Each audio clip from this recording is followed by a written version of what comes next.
Ok, haideți să intrăm direct în subiect, pentru că asta este, cu siguranță, una dintre marile provocări ale verii.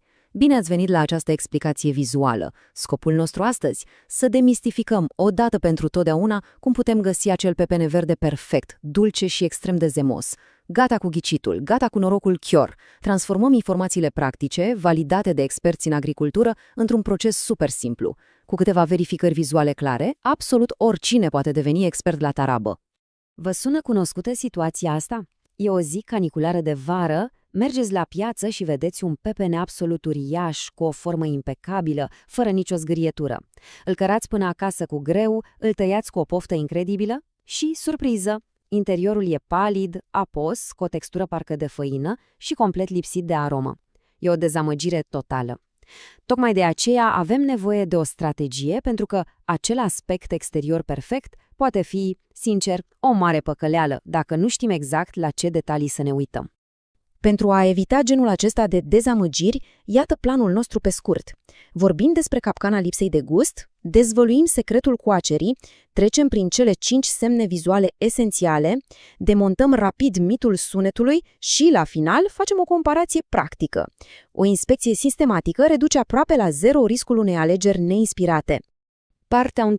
Capcana lipsei de gust este acea problemă clasică de vară care ne afectează pe toți atunci când ne bazăm doar pe intuiție în fața unui munte uriaș de fructe. Partea a doua. Secretul coacerii. Aici intervine o mică doză de adevăr științific care o să vă schimbe fundamental abordarea la cumpărături.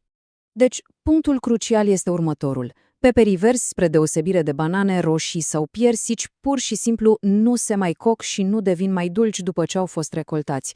Nu se vor înmuia și nu își vor dezvolta zaharurile lăsați pe blatul din bucătărie. Evoluția lor se oprește complet și definitiv în momentul în care au fost tăiați de pe vrej. Ce înseamnă asta de fapt? Înseamnă că alegerea corectă chiar acolo, la tarabă, este absolut critică. Nu există a doua șansă acasă. Dacă a fost cules crud, va rămâne crud pentru totdeauna. Partea a treia. Cele 5 semne esențiale. Trecem direct la acțiune cu un ghid de inspecție vizuală foarte clar pas cu pas. Primul pas, și probabil cel mai de încredere, întoarceți pepenele și căutați pata de câmp, adică zona aceea unde fructul a stat efectiv pe pământ, ascuns de razele soarelui. Dacă acea pată este albă, palidă sau chiar cu o tentă verzuie, este un mare semnal de alarmă. A fost recoltat mult prea devreme. Vrem să vedem un galben crem, o nuanță caldă, aproape ca un galben untos intens. Culoarea asta demonstrează clar că pepenele a zăbovit pe sol săptămâni bune și a avut timp să-și dezvolte perfect zaharurile. Al doilea semn implică o evaluare tactilă, greutatea. Luați în mâini 2 pepeni de dimensiuni similare și comparații.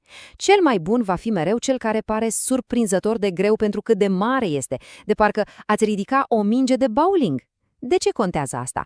Pentru că un pepene verde este peste 90% apă. O greutate mare indică o cantitate mare de apă, deci un miez incredibil de suculent. Dacă pare ușor pentru volumul lui, sunt șanse mari să fie uscat sau plin de goluri în interior. Trecând la semnul cu numărul 3, ne uităm atent la formă. Vrem o simetrie cât mai clară.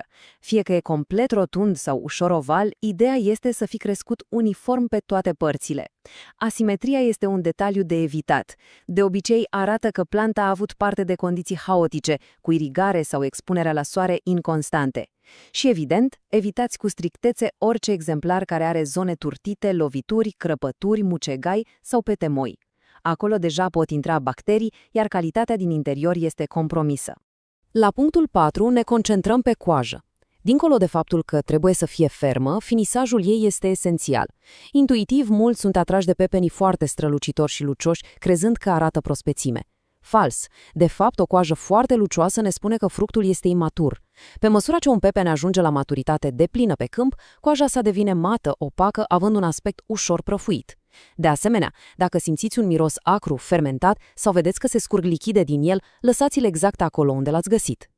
Al 5-lea semn se referă la codiță și la cârcelul atașat de ea. Este un pont excelent dacă faceți cumpărăturile direct de la un producător local. Un cârcel uscat, brun și zbârcit înseamnă practic că pepenele a ajuns la maturitate pe vrej și s-a oprit singur din hrănire.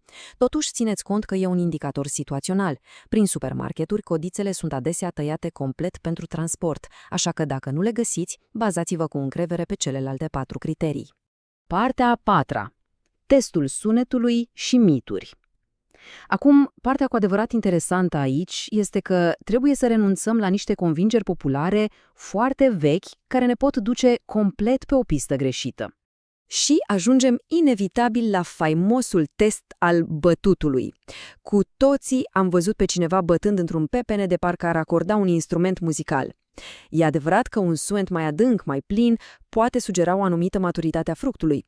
Dar trebuie să fim foarte clari. Aceasta este strict o verificare secundară. Acel sunet profund poate veni și de la un pepene care a stat prea mult la soare și a devenit făinos înăuntru. Nu folosiți niciodată sunetul ca unic criteriu.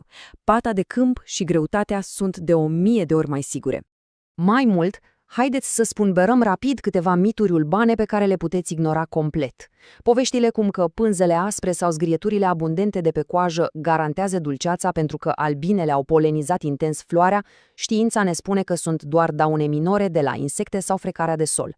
Așa zisele pete de zahăr nu sunt deloc indicator de încredere, iar ideea că un pepene rotund este o femelă dulce și cel alungit un mascul apos este un mit botanic total nefondat. Sincer, un pepene poate fi perfect savuros, fără a bifa niciuna dintre aceste trăsături. Partea a 5-a. Comparație și alegerea finală. Este momentul să punem toată această teorie într-o recapitulare practică pusă față în față.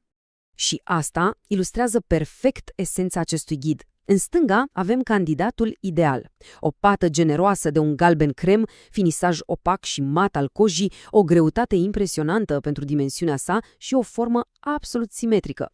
În contrast direct, exemplarul din dreapta trebuie ocolit. Pata albicioasă sau verde, o coajă care strălucește excesiv, se simte prea ușor în brațe și are o formă neregulată sau lovituri. Chiar dacă niciun semn luat separat nu face minuni, combinarea lor pur și simplu înclină balanța, garantându-vă un succes delicios.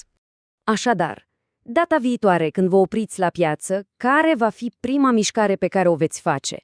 Veți întoarce imediat pepenele să căutați acea pată galbenă la bază sau îi veți testa direct greutatea? Rămânem mereu curioși să citim în comentarii cum aplicați aceste sfaturi pentru a găsi acel gust senzațional de vară. Nu uitați să vă abonați pentru mai multe explicații la obiect și vă las cu această provocare. Oare perfecțiunea unui pepene verde a fost vreodată o chestiune de noroc chior sau a fost mereu doar problema de a ști exact ce să cauți? Până data viitoare, alegeri inspirate și o vară cât mai dulce tuturor!